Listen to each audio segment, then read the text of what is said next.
Hi everyone, today we're going to be talking about how to treat your store like it's a business. I'm Phil from Tech for Techs. Why should you trust me? Well, I'm a real business owner. Unlike a lot of the other YouTube presenters out there who don't own a business and they're just reading a script what they found on Google, I actually own a real business and become very successful because of it. Ready, steady, stop! Now you might think, well, it's time to make some changes, let's get them done. But before you do, pause a minute. Why, you may ask? Because you need to make sure you've got the best chance of reaping the rewards for your work. The issue here is simple. What you have is valuable and you've only got so long to actually get the work done. But you may think you need to get these changes done now, as that will give you the best return. The thing is, it might not be the most obvious way. So let's have a look before we leap. See the wood for the trees. It's a common saying, but it says exactly what you now need to do. Focus on the things that matter the most. You may ask how? Prioritizing. Seriously, your efforts need to go into things that your customers value the most about you, but you tell them the least. These are the messages you're not making the most of. One part of this is easy. You know what customers value the most because you've asked them. If it's your knowledge and skill, or simply because you're local and convenient, you know this already. What needs more thought though is in how you're communicating with them, if even communicating with them at all. Yes, I know.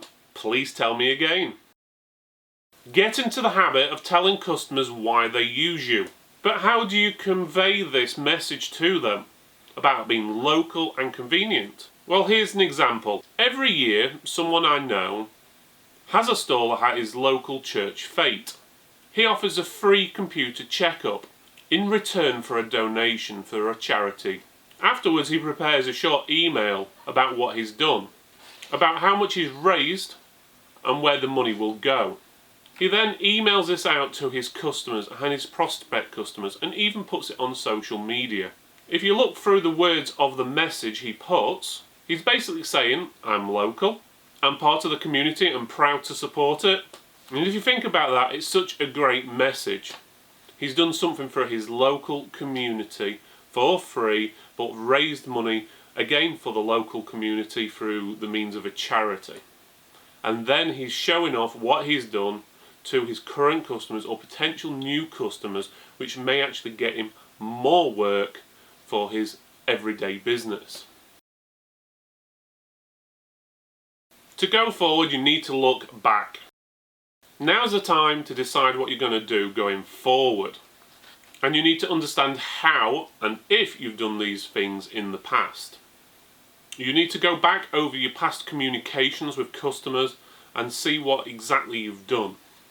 I recommend you do this by making a spreadsheet or at least some sort of chart so you can actually formally see what you've done rather than doing it off the top of your head. And if you're doing stuff off the top of your head, you could potentially be wasting your time. And this will allow you to compare things in the future if you have them written down. The good, the bad, and the ugly. There are ways to communicate that will attract people, and there's also ways to communicate that will drive them away. You need to understand how the content, the tone, and the frequency of your communications is attracting people. Let's put this simply. No one likes spam, but they do like things that are interesting and helpful. Where a pure sales email telling people how much something is and they might say 5% on this and so forth, in most cases is spam.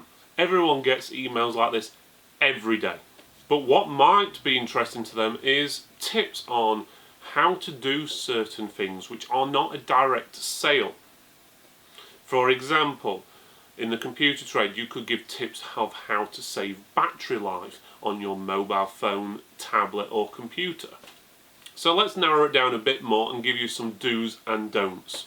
Pushing it out. If you send lots of emails out or messages or even on social media all the time, even if it's good content but there's too much of it, you're driving people away. They will get fed up of it and go, oh no, not that message, or that person again who's sending another email. Now, sending just deal emails out, so let's say 50% discount on this and so forth, will attract a few customers, but in majority it will only attract the ones who like the deals. In most cases, if people aren't looking for that item or not a deal hunter, in most cases they're not, it will be a waste of time and it will probably get deleted straight away. Educational messages. This will attract customers interested in the sort of content. And this is good, but it will become a problem if you get the pace wrong. For example, send out too much of it, or not enough of it. If you do it too fast, you're going to run out of quality advice. And you do it too slow, it may look like you're not either bothered about sending any more, or you don't have much advice to send. And also repeating the advice over and over. So let's just say you send the same email 2 or 3 times a year, on the same post on Facebook or Twitter or wherever, multiple times. People are going to go, God, don't they do anything else different? They just keep sending the same rubbish over and over again. They must not know much. And then you have no communication. The biggest reason customers go elsewhere is because of perceived indifference. In other words, if you don't communicate to them, they'll think you're not bothered about them. The trick is to communicate with customers at the pace they like, with the content they like. So think about the quality and what you're actually saying to them, and don't spam. Balance your emails, posts, whatever, across education and sales. What you need to do is strive to make the email something that your customers look forward to getting every week or month or whatever it may be. And don't forget, ask them, do they like the content you're sending them, and if it can actually be improved or if there's anything else they would like to see. Your overall goal is to basically get them to share what you send them because they perceive it as being good. And as I always say, consistency is key. So make sure whatever you decide to do and however you do it constantly and consistently. Failing to plan is planning as well. If you don't or haven't regularly communicated with your customers, the only way you're going to be able to is to put together a plan. If you're a regular communicator, a plan will help you balance what you're doing. If you're a novice or even an ace, a plan will help you balance everything out. All the plan needs to be is about what communication you're sending out and when. And remember, a plan is the means, not the end. The hardest part to a plan is committing to them and then delivering them. The hard part is the grit, persistence and determination to make them happen. And none of this is beyond anyone. You just need to commit to doing it. And when you have a plan, bear in mind, you don't have to write this content, what you're going to send out, one lot one week, one lot another week. You could basically pre-write it out. So you've got 4, 5, 6 weeks or more worth of content done in advance, and then just schedule it or remember to post it once every week. That way you don't have to think every week what you need to do. So when you're quiet, you haven't got any work, just go through basically and add all this content you need and then just schedule it out for in a few weeks time, and that's where your plan comes into effect, so you can be able to schedule each bit so it looks right. And just remember, don't do like 6 weeks worth of sales messages and then 2 weeks of help and advice messages. You want to spread them out evenly, so 1 week of help and advice, then 1 week of sales or deals, then another help and advice, and so forth.